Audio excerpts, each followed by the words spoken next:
Hi everybody, Mark here, reliving the Revolutionary War, and today we're going to talk about another one of my favorite people. Got a lot of favorite people in this war, but Major General Nathanael Greene.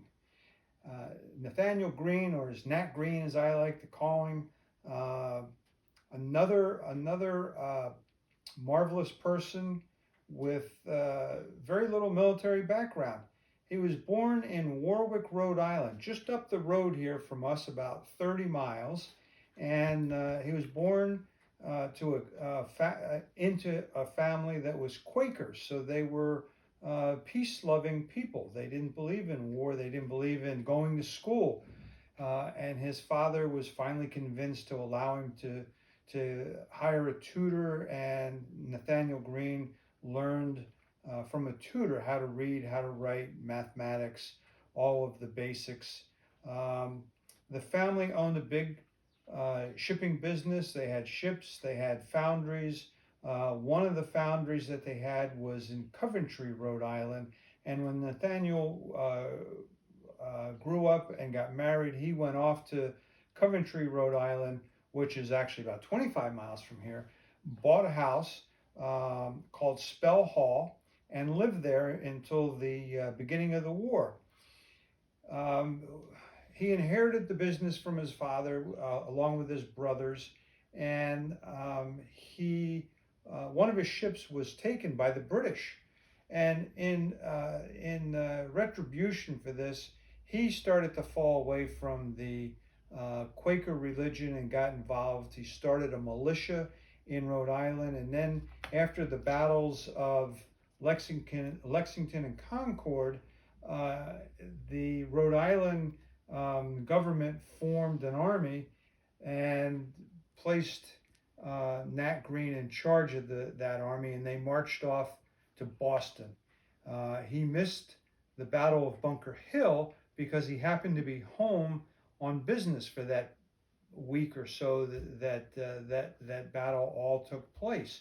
So he did miss out on that. He returned immediately after Bunker Hill, and that's where he met George Washington. Washington is there, Greene is there. Now, Greene has no military experience. And so everything he's learned from books, just like his future good friend Henry Knox, learning everything by the book. And so uh, Nat Greene stays with Washington, and he's involved in all of the major battles that come along. He's involved in the Battle of New York and Brooklyn Heights. In fact, he was kind of the number two guy there, right behind Washington, and he was Washington's second in command for a number of years. And historians think that he was the next thing to Washington. If Washington was the greatest, Nat Greene was the second greatest. And so as they progressed up and we went all through the battles of New York, it was Nat Greene that was in charge of Fort Washington and surrendered the fort. And because of this, Congress really turned against Nat Greene. And it was only Washington's intervention that Nat Greene survived. And so he went on and supported George Washington in the battles of Trenton, the Battle of Princeton, and whatever Washington asked, Nat Greene would do. Washington asked him to resign his commission as a general and to become the quartermaster general of the army because he was having a hard time getting supplies.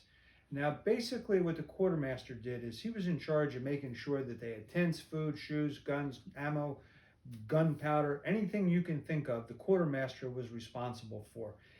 Nat Greene wanted to be a fighting general, and he reluctantly said okay because he realized that Washington needed him.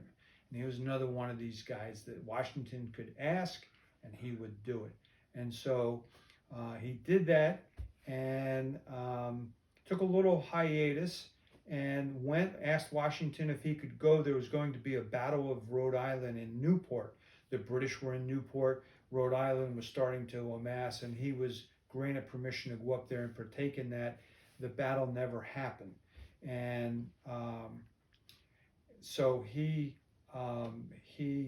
returned, and Washington says, I need somebody to go and fight the war in the Southern Theater, meaning Virginia, North Carolina, South Carolina, and Georgia. The British, Cornwallis had landed, returned 3 years later, like we had talked about earlier, and was now with the main army, was taking over South Carolina and making his way north. And so Washington needed somebody to get down there. Gates was down there.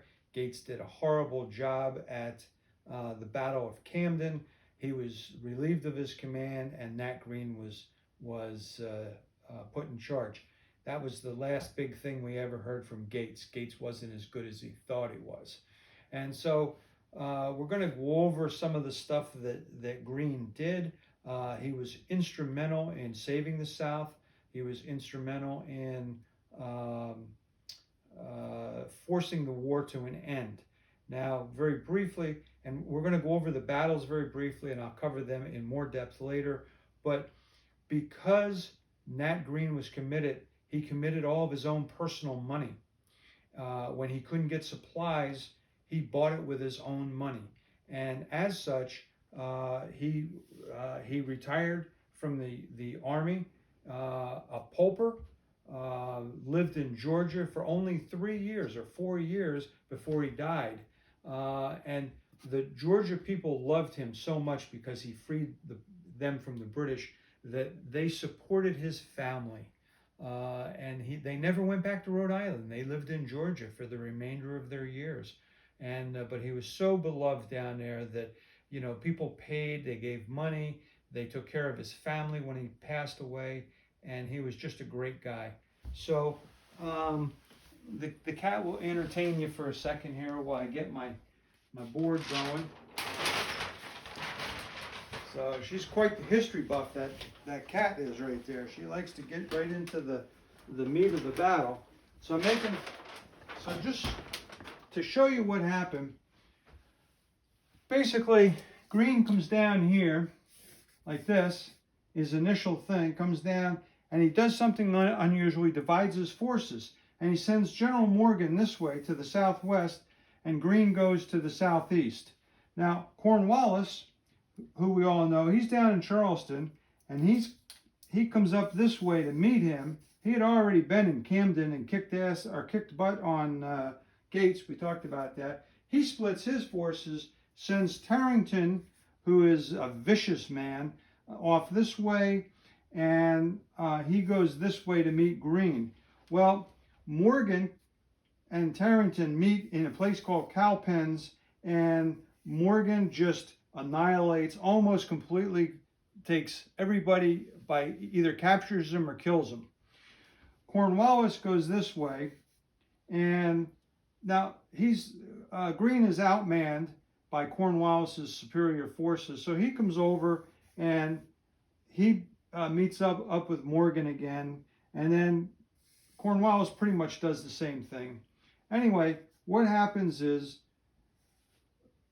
Greene manages to pull all of Cornwallis's supplies are coming from Charleston, and Greene just keeps egging him on. He'll come over and hit him, a little tiny battle, and Cornwallis will chase him, and Greene retreats. Then just as Cornwallis starts to retreat, he hits him again. Cornwallis keeps chasing him all the way out of South Carolina, all the way up into North Carolina, before he finally tires. Now, Greene is in Virginia. Greene turns around and starts this way. Cornwallis confronts him, and they have this battle of Guilford Courthouse. And pretty much Greene, it's really a draw.